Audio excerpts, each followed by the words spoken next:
Assalamualaikum warahmatullahi wabarakatuh. Bismillahirrahmanirrahim. Alhamdulillahirabbil alamin. Assalatu wassalamu ala mursalin wa ala alihi washabihi ajmain, amma ba'du. Pertama-tama Pak Untung mengucapkan syukur alhamdulillah Pak Untung bisa menjumpai anak-anak kembali untuk mendampingi belajar anak-anak semuanya. Sekarang kita sudah masuk bab 5 di mata pelajaran Al-Islam kelas 4 SD Muhammadiyah, yaitu tentang ibadah. Kali ini mengambil tema sholat sunnah munfarid. Untuk keterangan apa itu sholat sunnah sudah Pak Untung sampaikan pada keterangan sebelumnya. Sholat sunnah yang pertama kali kita pelajari pada pelajaran kali ini adalah tentang sholat sunnah rawatib. Apa itu sholat sunnah rawatib? Sholat sunnah rawatib adalah sholat sunnah yang waktu pelaksanaannya mengiringi sholat fardu atau sholat 5 waktu. Bahasa mengiringi berarti sholat ini bisa sebelum atau sesudah sholat 5 waktu. Ya, sholat sunnah rawatib yang dilakukan sebelum sholat fardu disebut sholat sunnah rawatib qobliyah. Jadi kalau ada sholat sunnah yang dilakukan sebelum sholat duhur, contohnya disebut sholat sunnah qobliyah duhur, itu contohnya. Sedangkan sholat sunnah rawatib yang dikerjakan sesudah sholat fardu disebut rawatib ba'diyah. Contohnya ba'diyah duhur. Ini berarti sholat sunnah rawatib yang dilakukan sesudah sholat duhur. Berbicara tentang sholat rawatib, apabila ditinjau dari segi hukumnya, itu terbagi menjadi 2, yaitu sholat sunnah rawatib muakkad dan sholat sunnah rawatib ghairu muakkad. Apa itu sholat sunnah rawatib muakkad? Yaitu sholat sunnah yang sangat dianjurkan untuk dilaksanakan karena selalu dikerjakan oleh Nabi Muhammad SAW. Contohnya akan kita lihat pada slide selanjutnya. Sedangkan sholat sunnah ghairu muakkad yaitu sholat sunnah yang kurang dianjurkan untuk dilaksanakan karena Nabi Muhammad SAW tidak selalu mengerjakan. Tapi kalau kita mengerjakan itu boleh. Nabi Muhammad juga pernah mengerjakan, tapi tidak selalu. Beda dengan yang muakkad. Yang muakkad itu selalu dikerjakan. Inilah macam-macam sholat sunnah rawatib kalau ditinjau dari segi hukumnya. Sekarang marilah kita pelajari apa saja sholat sunnah rawatib yang masuk muakkad. Ya, sholat rawatib yang muakkad terdiri dari 1, 2 atau 4 rakaat sebelum sholat duhur, berarti qobliyah duhur. Ya. Nomor 2, 2 rakaat sesudah sholat duhur atau ba'diyah duhur. Nomor 3, 2 rakaat sesudah sholat maghrib. Ya, berarti ini ba'diyah maghrib. Nomor 4, 2 rakaat sesudah sholat isya. Ini berarti ba'diyah isya. Nomor 5, 2 rakaat sebelum sholat subuh atau qobliyah subuh yang punya nama lain sholat fajar. Yang keutamaannya adalah 2 rakaat sebelum sholat subuh atau sholat fajar itu lebih baik dari dunia seisinya. Luar biasa keutamaan dari sholat 2 rakaat sebelum sholat subuh. Jadi kalian kalau melakukan sholat subuh di masjid, alangkah baiknya datang lebih awal biar kalian bisa melakukan sholat sunnah fajar.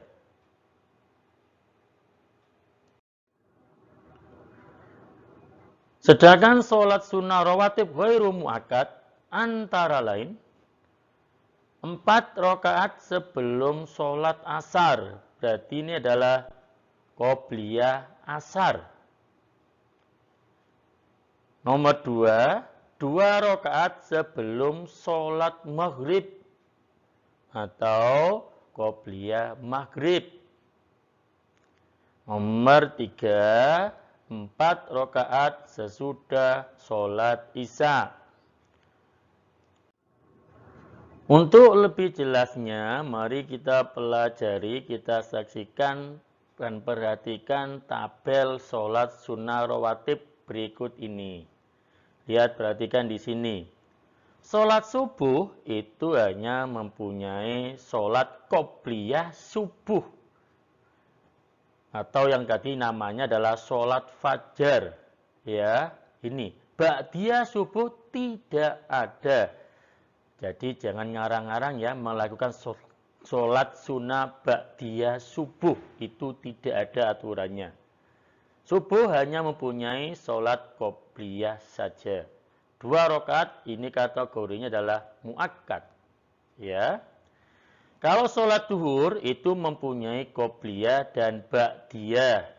Dua-duanya hukumnya muakkad. Ini. Kalau sholat asar itu hanya mempunyai sholat sunnah qobliyah saja. Sama dengan sholat subuh. Tidak punya sholat sunnah ba'diyah. Ya. Ini, jadi tidak ada sholat sunnah ba'diyah asar. Adanya qobliyah asar. Yang jumlah rakaatnya adalah 4 rakaat. Ini kategorinya ghairu muakkad. Sholat maghrib punya qobliyah dan ba'diyah. Yang qobliyah maghrib ini kategorinya ghairu muakkad. Yang ba'diyah maghrib ini kategorinya muakkad. Sholat isya ini ada ba'diyahnya ada 2 macam. Yang 2 rakaat ini kategorinya muakkad. Yang 4 rakaat kategorinya ghairu muakkad. Lah, bagaimana dengan qobliyah isya? Kok tidak ada? Apakah tidak ada qobliyah isya? Ya. Kalau di hadis tidak dijelaskan secara jelas, tidak disebutkan secara jelas kata-kata sholat sunnah qobliyah isya atau sholat yang dilakukan sebelum sholat isya. Tidak ada. Tapi di hadis itu menyebutkan baina kulli adanaini sholatun. Antara 2 adzan ini maksudnya adalah adzan dan iqomah terdapat sholat sunnah. Ya, yang 2 rakaat itu. Ini sama dengan sholat qobliyah asar. Ini kan aturannya kalau masuk rawatib itu adalah 4 rakaat. Itu pun ghairu muakkad. Tapi kan kebanyakan melakukan sholat qobliyah asar itu 2 rakaat. Dasarnya apa? Dasarnya ya di sini. Baina kulli adainain sholatun. baina kulli adanain sholatun. Ya. Antara dua adzan terdapat sholat sunnah. Ini. Demikian juga di sholat qobliyah isya. Memang tidak dijelaskan secara resmi. Tapi berdasarkan hadis ini, baina kulli adanaini sholatun. Makanya boleh kita semuanya mengerjakan sholat sunnah qobliyah isya yang 2 rakaat.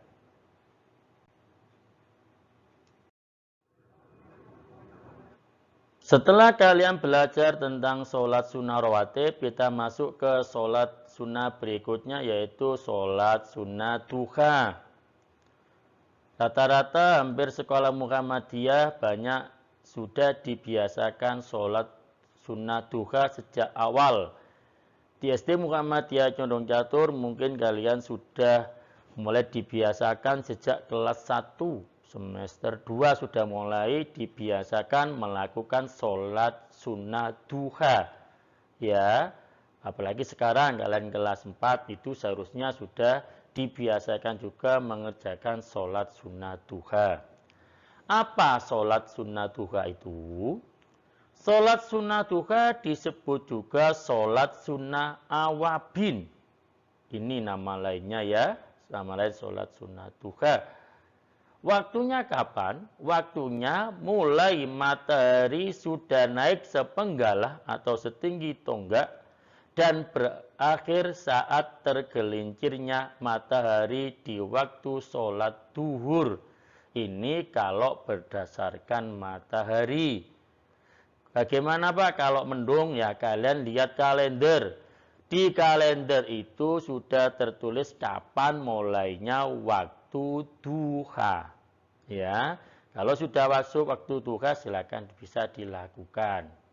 Hukumnya sholat duha adalah sunnah muakkad.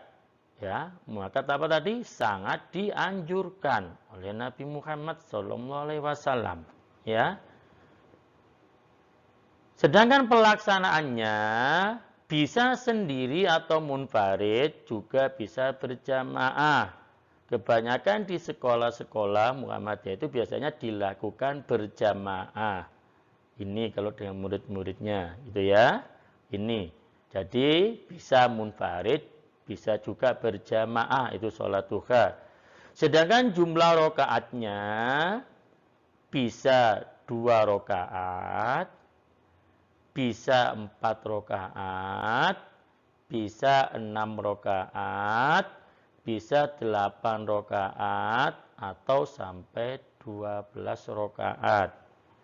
Tinggal kalian mau melakukan yang mana. Ya, sekali lagi jumlah rakaatnya bisa 2, bisa 4, bisa 6, dan bisa 8 atau sampai 12 rakaat. Ini sholat duha. Yang mana keutamaan sholat duha itu luar biasa. Di antaranya, 1. Mengerjakan sholat duha nilainya sama dengan orang yang bersedekah. Ini. 2. Allah akan mencukupkan kebutuhan hidup orang yang mengerjakan sholat duha. Ya, terutama bagi yang selalu mengerjakan sholat duha. Nanti jangan beralasan, nanti baru sekali sholat duha, kok kebutuhannya jadi cukupi. Nah, baru sekali kok ya. Kalau bisa tiap hari dilakukan. Ini, ya. Karena hubungan dengan ini, selain kalian bisa juga dianjurkan sholat duha ini, tolong orang tua kalian dianjurkan. Ya, ini sholat duha. Biar kebutuhan hidup dicukupkan oleh Allah. Ini. Nomor 3, orang yang menjaga sholat duha dikatakan oleh Nabi Muhammad SAW sebagai orang yang banyak taubat. Ini adalah keutamaan sholat duha. Sholat selanjutnya adalah nomor 3 adalah sholat sunnah tahiyatul masjid. Ya. Apa itu sholat sunnah tahiyatul masjid? Yaitu sholat sunnah yang dilaksanakan atau dilakukan ketika pertama kali atau ketika memasuki masjid dan dilakukan sebelum duduk. Ya, jumlah rakaatnya 2 rakaat. Ini biasanya dilakukan munfarid. Kenapa munfarid? Karena jarang kita bersama-sama masuk masjid bersama-sama, ya. Ini ya. Ini intinya begitu masuk masjid belum duduk lakukan sholat tahiyatul masjid. Ya, ini. Dasarnya apa? Ada dasar dari hadis riwayat Al-Bukhari dan Muslim yang artinya Abu Qatadah radhiyallahu anhu berkata bahwa Nabi Muhammad sallallahu alaihi wasallam bersabda, apabila seseorang masuk masjid jangan duduk sebelum ia sholat 2 rakaat. Ini adalah sholat sunnah tahiyatul masjid. Pelajaran sholat sunnah selanjutnya adalah sholat sunnah safar. Ya, apa itu sholat sunnah safar? Sholat sunnah safar adalah sholat sunnah yang dilaksanakan ketika akan bepergian maupun setelah pulang dari bepergian. Ini adalah sholat sunnah safar. Ya, ini. Berapa rokaatnya? Rokaatnya hanya 2 rokaat. Dari dulu sebelum kalian pergi jauh, ya, silakan melakukan sholat sunnah safar. Ini. Nah, itulah anak-anak tentang materi tentang sholat sunnah munfarid. Tolong nanti itu bukunya dibaca lagi. Nah, kalau sudah tahu materinya, tolong itu nanti diamalkan. Terutama yang sholat sunnah rawatib, sholat duhanya, tahiyatul masjidnya, dan bahkan sholat safarnya dilakukan. Artinya biar ilmu kalian bermanfaat, maka amalkan apa yang kalian tahu. Cukup sekian dari Pak Untung. Kalau ada salah Pak Untung mohon maaf. Pak Untung akhiri. Wassalamualaikum warahmatullahi wabarakatuh.